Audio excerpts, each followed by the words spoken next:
All right, looking forward to this one. We have a clip that was sent to us by none other than Alex Jones, where he illustrates how the system attempts to control us with simple diversionary tactics. He's titled this piece, How Media Distractions Work. French Bulldog investigates. Who is that?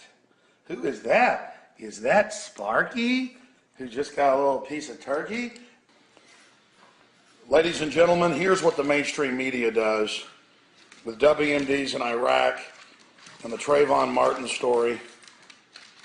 All of it. It gets us chasing our tails. That is what it does. Over and over and over again.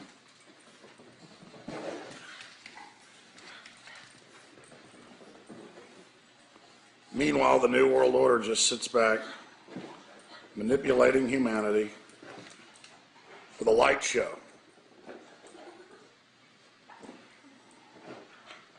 That's basically the Matrix. And that's how this New World Order system operates. So my question to you is, are we sophisticated enough to learn about these different techniques that are used to control us and play us off against each other? Do we see what Madison Avenue is doing? Do we see the messages that are in the sitcoms and dramas and in the culture that are designed to make us a bunch of servile jellyfish so that the establishment can control human destiny? And by the way, the establishment is not taking humans in a very nice direction, are they? No, because they themselves are drinking the Kool-Aid. Look at this little French Bulldog. He sees the laser. It's about 4 months old. And he, of course, is part terrier. That's what Frenchies are. And it's a ratter. They love to chase rats. Back in the castles or houses, they would have these instead of cats to get the mice. And so he's having fun.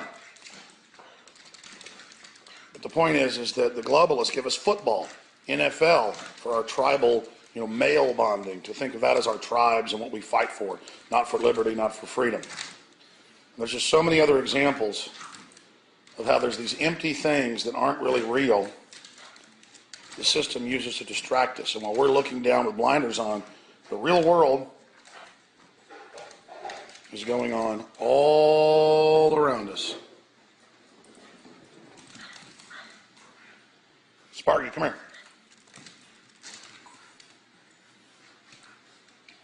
I'm Alex Jones, reporting for Infowars.com, getting people to think outside the box and realize you don't have to believe what I believe. Just start thinking for yourself, because there is more to reality. There are different agendas out there.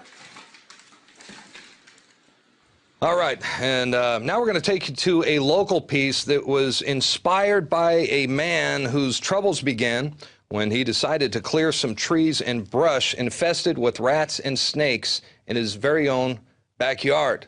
Apparently, he was unaware of the totalitarian intent that was lurking on the other side.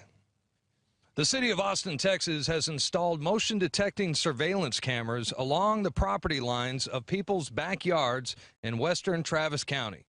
There ought to be a way eventually where those cameras can be oriented away from the homes. If they want to watch for any movement or any trespass out there, they have a right to do that. And if the surveillance cameras weren't intrusive enough, the city has also installed these prison-style fences along the property lines.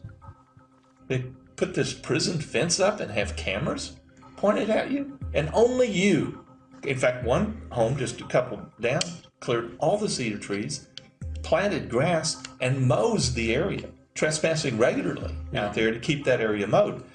It doesn't make it, and yet they didn't put a fence up there. They didn't put any cameras in. These unfortunate residents are neighbors to an encroaching vacuum of government land grabbing, all tied to the precautionary principle of the UN's Agenda 21.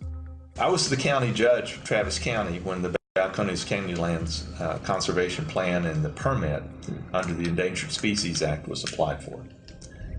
This wasn't long after I took office in 1987. it was announced that the territory, nesting areas for the golden cheek warbler and the black-capped vireo covered a huge area of western Travis County. And in essence, what the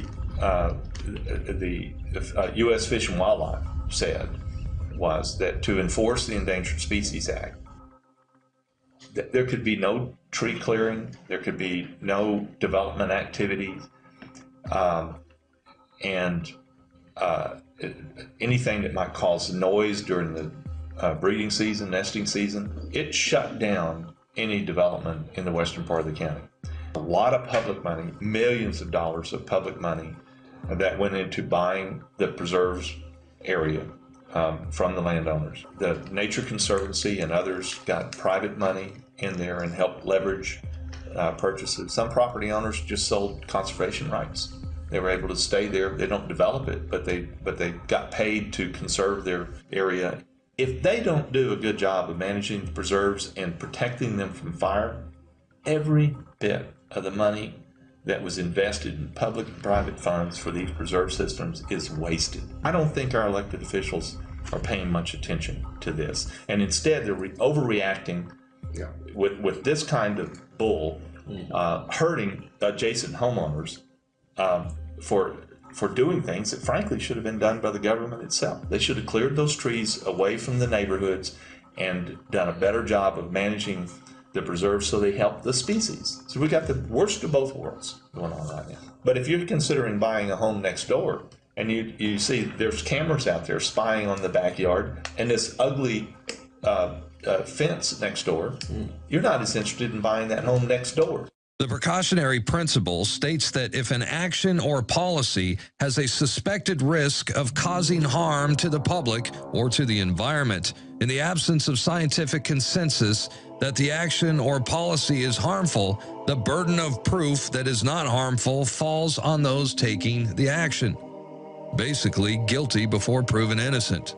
The European Union deems this principle an actual law, while the United States has labeled it a precautionary approach and uses it to create policy. The genesis of Agenda 21 begins with the Brundtland Commission's Our Common Future, reported to the United Nations in 1987. This report defined the term sustainable development, stated as development that meets the needs of the present without compromising the ability of the future generations to meet their own needs. In order to define what these needs of the present are and what to implement in order to scale down daily aspects of human activity, Maurice Strong developed Agenda 21 and presented it at the Rio Earth Summit in 1992. Climate change affects the very future of life on Earth. We have to remember that life as we know it on Earth has only existed for a very small portion of the Earth's history, and within very narrow parameters. And we are changing those parameters. So life is actually in danger. The 4 sections of 40 chapters of Agenda 21 leave no stone unturned when it comes to absolute control of humanity. It places nature above mankind and calls for an end to national sovereignty, the abolition of private property, the restructuring of the family, and restrictions on transportation and individual opportunity.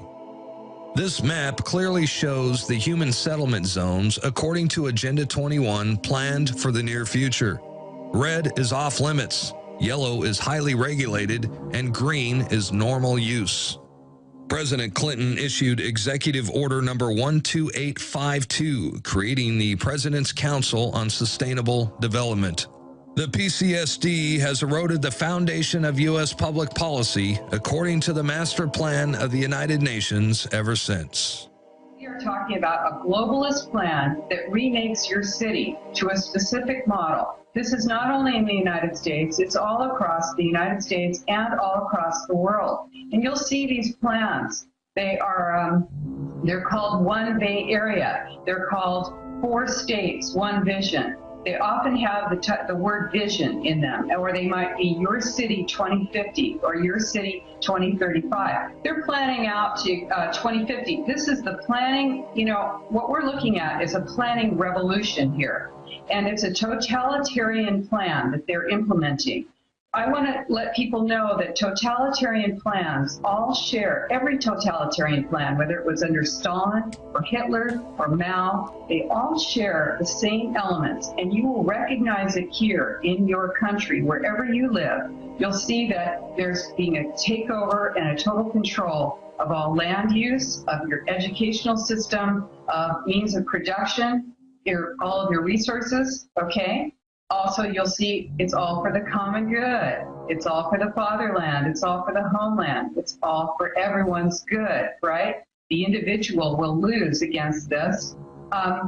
You see the scarcity mentality. Oh, there's not enough. You have to restrict yourself. You have to conserve. Am I a pig? Do I want to use everything up? No, but we're talking about, this is a totalitarian design. Well, this is about them controlling who they dole it out to. This is about them setting the standards, your light bulb, your toilet, your parking space, your roads, destroying your roads, and they admit to shut you down to make you poor so they can control you. They all brag about it.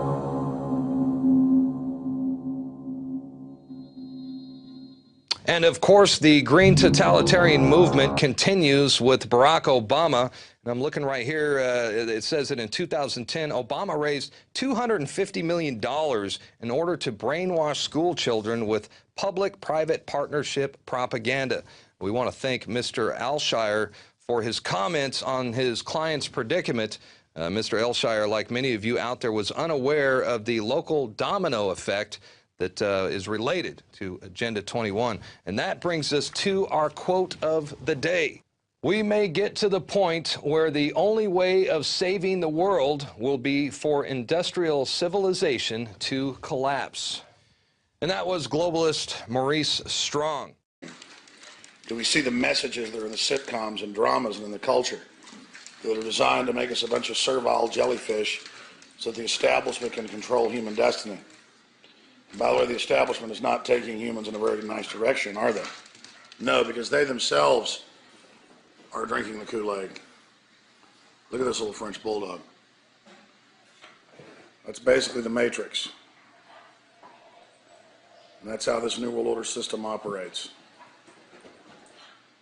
So my question to you is, are we sophisticated enough to learn about these different techniques that are used to control us and play us off against each other?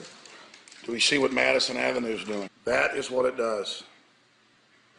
Over and over and over again.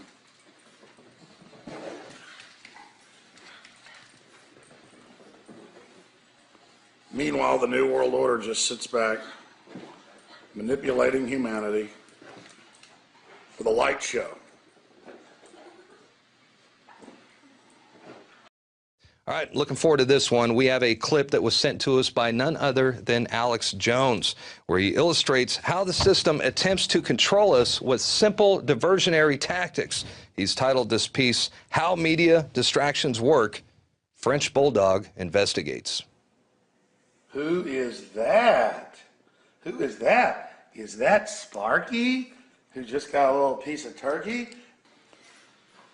Ladies and gentlemen, here's what the mainstream media does with WMDs in Iraq and the Trayvon Martin story. All of it. It gets us chasing our tails.